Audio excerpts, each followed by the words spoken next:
Téléspectatrices et téléspectateurs de Moto TV, voici votre édition du journal sur la télévision communautaire. En voici le sommaire. Un seul titre à la une ce jour, prestation de serment des nouveaux animateurs de la justice en ville de Butembo ce mardi 26 septembre. Les deux magistrats respectivement, procureur de la République près le tribunal de grande instance et le président du tribunal de grande instance, ont juré devant l'assistance de faire respecter la loi et la constitution congolaise dans leur juridiction. Voilà tout pour les titres.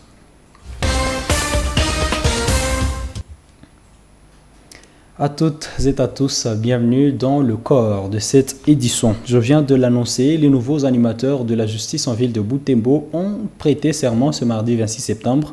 Il s'agit du procureur de la République près le tribunal de grande instance, Alain Goï-Mouilamboué, et le président du tribunal de grande instance de Butembo-Kakule Kaoussa. Ces deux magistrats civils ont prêté serment devant les autorités politiques, administratives et religieuses et judiciaires, ainsi que devant la société civile.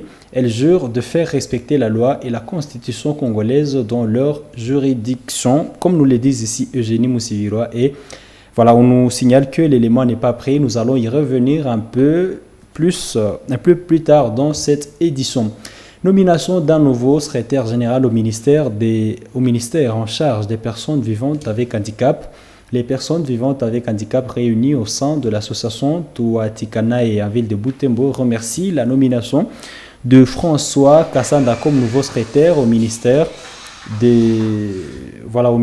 en charge des personnes vivantes avec handicap. Kakule Kisomo, vice-président de la dite association, pense que cette nouvelle figure dans le ministère de personnes vivantes avec handicap sera un ouf de soulagement pour leurs problèmes. Suivez Kakule Kisomo dans ses propos recueillis par Gérard Mourefou et Christelle Viatouk. Nous avons été très contents pour cette nomination et nous avons besoin que cette dernière soit accomplie par l'État. Nous n'avons pas besoin juste de paroles sans actes. Nous avons posé aussi notre candidature pour que nous puissions poursuivre ce dossier. Nous avons aussi besoin que notre association soit centralisée et que nous puissions trouver des boulots au sein de l'État. L'État jusque-là ne nous aide pas. Alors, si nous avons postulé l'association Touatikanae, c'est pour que nous puissions aussi évoluer. Nous sommes en train de sensibiliser toutes personnes vivant avec handicap qui sont dans l'association et ceux qui sont dans d'autres groupes de venir pour que nous puissions être unis pour notre cause. Parlons santé à présent. Dr Esdras Massingo, expert en prévention et contrôle des infections dans la zone de santé de Butembo, invite la population de la ville et ses environs au respect des mesures barrières pour lutter contre les épidémies et pandémies. Il l'a dit devant la presse de Butembo lors du lancement officiel de la campagne de vaccination contre Ebola qui a eu lieu le lundi 25 septembre à l'hôpital général de référence de Kitatumba. Il signale que le virus est toujours dans l'environnement, d'où la nécessité d'une protection permanente contre celle-ci. Nous vous proposons de le suivre dans cet élément choisi par Nelly Mwengesali et Lucena Mouzivilo. De façon générale, le danger est toujours permanent dans toute la zone de santé. Et c'est pour cette raison que nous encourageons en fait toute la population à pouvoir veiller sur les mesures de PCI, la prévention et le contrôle de l'infection, parce qu'on ne sait jamais. Et quand l'épidémie surgit, il n'y a pas de signes annonciateurs. On est seulement surpris déjà dans une épidémie. C'est pourquoi la population qui nous écoute pour le moment, nous ne pouvons que l'encourager vraiment au respect des mesures barrières, la PCI. Ça nous permet en fait de nous protéger non seulement contre la MPE, mais également contre les autres maladies, type Covid-19 et les autres maladies. Donc la PCI vraiment, c'est quelque chose à encourager pour toute personne qui est ici encore qui a encore ce souffle de vie. Il faut qu'il puisse se protéger pour que si jamais il y avait une contamination d'un endroit qui la voici, qui l'environne, et qui si jamais il est touché, ça vaut la peine vraiment de respecter les mesures barrières, c'est-à-dire les gens doivent continuer à se laver les mains régulièrement, ils doivent porter les cache-nez, ils doivent porter... Donc,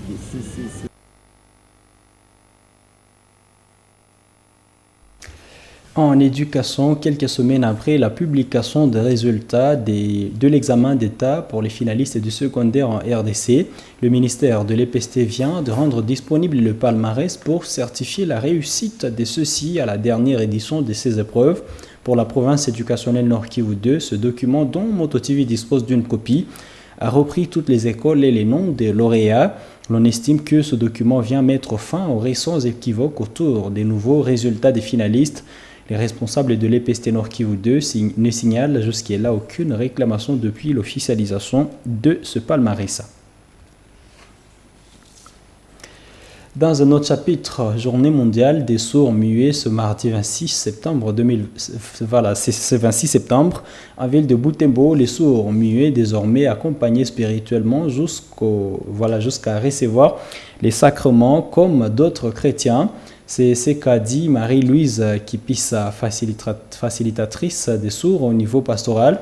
À l'occasion de cette journée, elle appelle les parents des sourds à toujours les accompagner à la paroisse Notre-Dame de Silence pour qu'ils reçoivent aussi l'éducation spirituelle. Delphin Voya et Steven Tignozo l'ont interrogé. Selon la pastorale, nous les accompagnons en commençant par les catéchumènes. Ils suivent aussi la catéchèse comme tous les autres. Alors, ils reçoivent aussi des sacrements, commençant par après avoir reçu les enseignements, ils reçoivent les baptêmes, les sacrements d'Eucharistie, soit même la confirmation. Et il y a d'autres qui se marient entre eux. C'est la pastorale jusque-là. Quand on apporte quelques enfants ici, on dit que et il a déjà tout reçu. Alors je ne sais pas comment est-ce qu'il avait reçu les sacrements, ça qu'il suive les enseignements. Alors pour lui, il va chaque fois aller là, comme d'habitude. Ne voudra pas voir comme bon, si j'ai volé, je ne peux pas aller les recevoir. La communion, donc j'attends chaque jour. Quand il voit là au rythme des autres, ça qu'il sache comme quoi, il y a aussi des pour la bonne croissance et la décroissance. Il faut qu'ils suivent les enseignements. Et je jette ça là, dans des différentes paroisses, pour que les gens qui s'occupent des malades puissent voir là où se trouvent des sourds muets.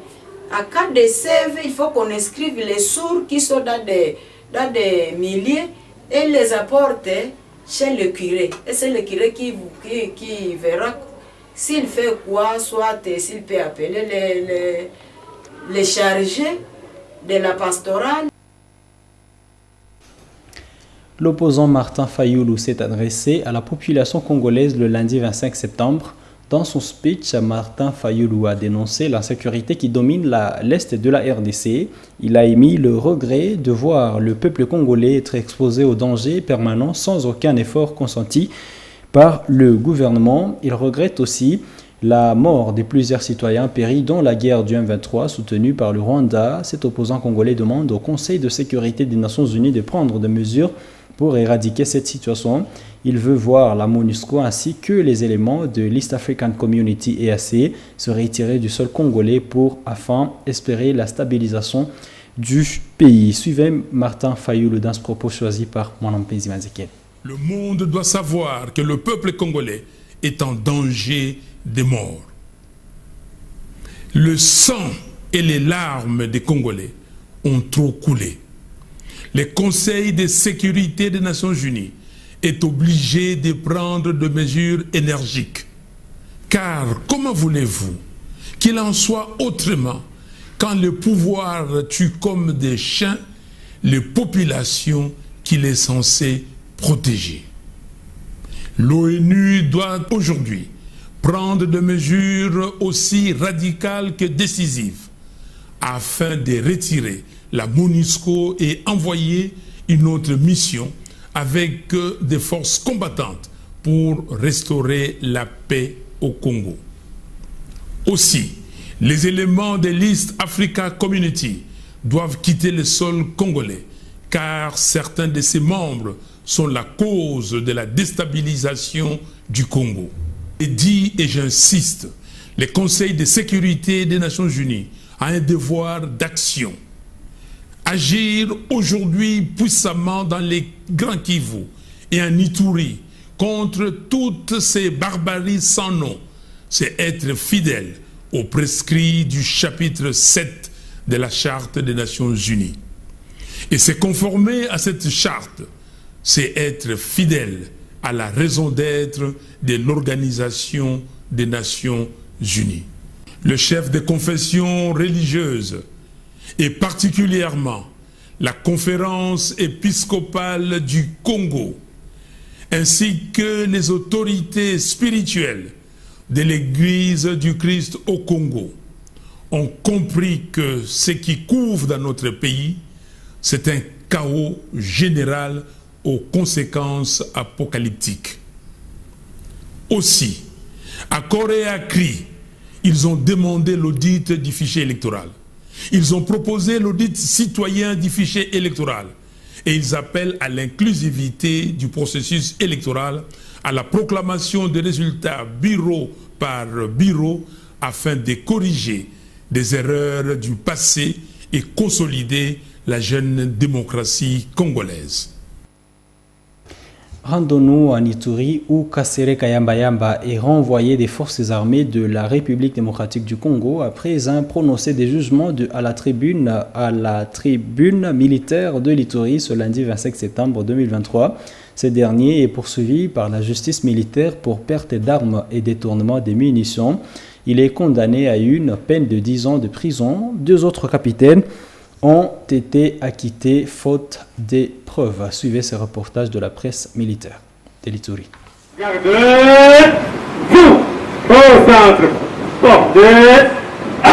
Le jugement a été prononcé ce lundi 25 septembre 2023 à la tribune officielle de Bunia par le colonel magistrat Djenga Akelele-Keli, premier président de la cour militaire. Ils sont poursuivis pour perte d'armes et détournement de munitions. Prononce en outre, au titre de peine complémentaire, sa destitution et son renvoi des forces armées de la République démocratique du Congo. Pour le prévenu Kasere Kayamba, à la peine de 10 ans de servitude pénale pour détournement d'armes et munitions de guerre.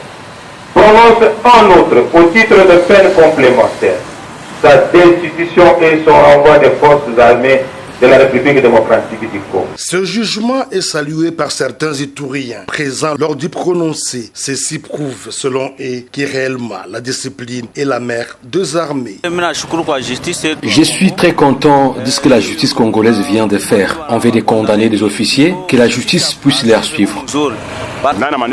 Dans tout cela, ce sont nos militaires qui nous déçoivent 2 fois. Mais aujourd'hui, nous sommes derrière les forces armées de la République. Comme il vient d'être jugé, je suis très content. La cour a acquitté au même moment 2 capitaines, dont Kaba Moussoko et Ngambi Tinda Jean-Faustin. Faute de preuves, cette condamnation vient confirmer réellement l'impunité au sein de l'armée en Ituri, comme les martèle chaque jour le commandant des opérations et gouverneur de l'Ituri, le lieutenant-général Luboyanka Shomadjouni. Avant de parler sport, revenons sur cet élément. Les nouveaux animateurs de la justice en ville de Butembo ont prêté serment ce mardi 26 septembre.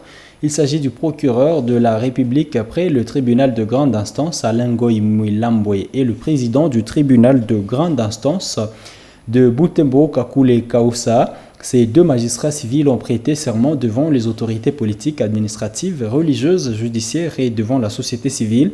Elles jurent de faire respecter la loi et la constitution congolaise dans leur juridiction. Eugénie Moussiviroa et nos stagiaires Trésor Thiou et Abigail Katera ont couvert cette cérémonie. Suivez ces reportages.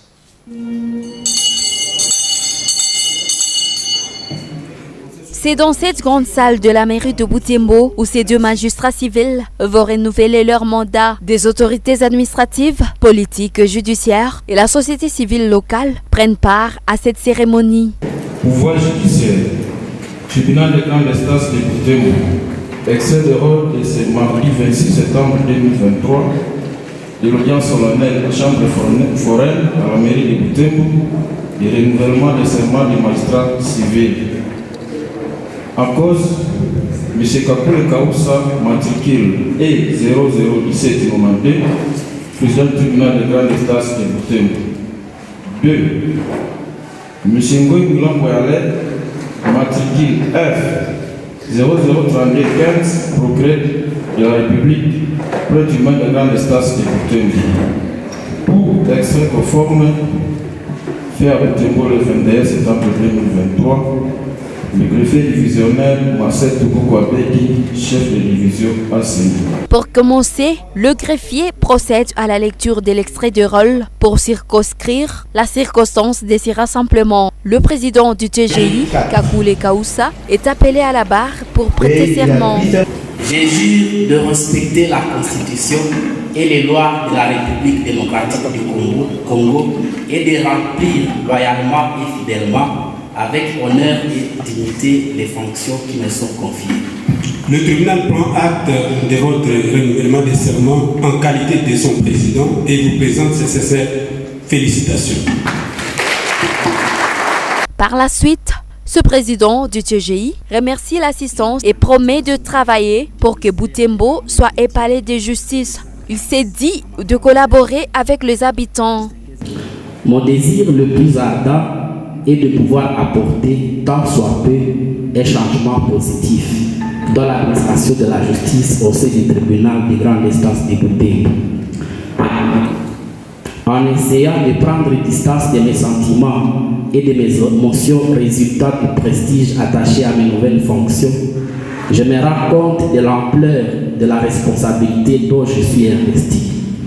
Les destinées du tribunal de grande instance de Butembo me sont confiées dans un contexte où la légitimité et la crédibilité du juge congolais en général et de celui de Butembo en particulier sont sérieusement remises en question. Le défi à relever n'est rien d'autre que celui de rétablir ou alors de préserver la confiance du peuple dans l'institution judiciaire dont je tiens désormais les gouvernails. C'est ainsi que je n'ai qu'une ambition: mobiliser, concentrer toutes mes forces physiques, morales, intellectuelles et spirituelles afin que cette juridiction soit un véritable palais de justice. Mon vœu le plus sincère est que toute personne qui viendra chercher la justice au sein du tribunal de grande instance de Butembo puisse l'y trouver et que tout trafiquant de la justice qui s'aventurera dans ce palais en vue d'y dérober la justice puisse en sortir main vide. Pour tout dire, mon propos de ce jour peut se résumer dans mon engagement à respecter mon serment de tout à l'heure. À ce tour, le pro-rep Alain Ngoyi Mwilambwe, dit Anne, passe à la barre pour prêter serment. Le tribunal invite devant la barre le magistrat Ngoyi, procureur de la République.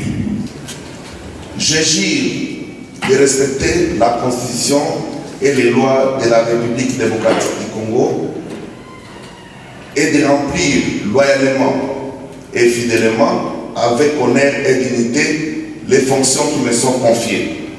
Le tribunal prend acte de votre renouvellement des serments en qualité de procureur de la République près du tribunal de Butembo et vous en félicite très sincèrement. Félicitations. Des applaudissements de la part des participants pour saluer cette prestation de serment. Le syndic de défenseurs judiciaires de la ville de Butembo a promis de collaborer avec ce nouveau patron de la justice de Butembo pour l'avancement des dossiers et une justice équitable pour tous. Monsieur le Président, pour finir, le défenseur judiciaire de Butembo attend de vous une franche collaboration pour en faire ensemble voir tout justiciable être remis à ses droits c'est l'équité et il vous promet de vous accompagner pendant votre mandat dans les ressorts de TGI Butembo. Une bonne de la justice avec Butembo d'être le et si il propose. Le procureur de la République près le TGI et le président du TGI entrent en fonction dans un contexte de conflit foncier et du surpeuplement de la prison de Kakwangura.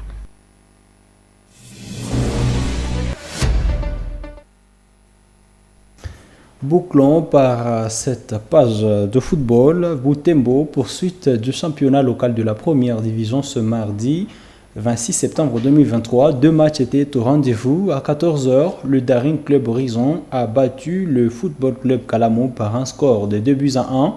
2 heures plus tard, dans la seconde confrontation, l'Union Sportive Kitenge a eu raison de l'Union Sportive Sokozaki en la battant par le plus petit score d'1-0. Ce championnat se poursuivra le jeudi 28 septembre 2023 à 14h. Le Daring Club Horizon matchera l'Union Sportive Muchanga et à 16h, l'Union Sportive Kitenge offrira son hospitalité au Football Club Isé Sport. Mesdames, Messieurs, c'est donc par cette page sportive que nous mettons fin à cette édition du journal que j'ai eu le réel plaisir de vous présenter. Portez-vous bien, accompagné de programmes de la Moto TV.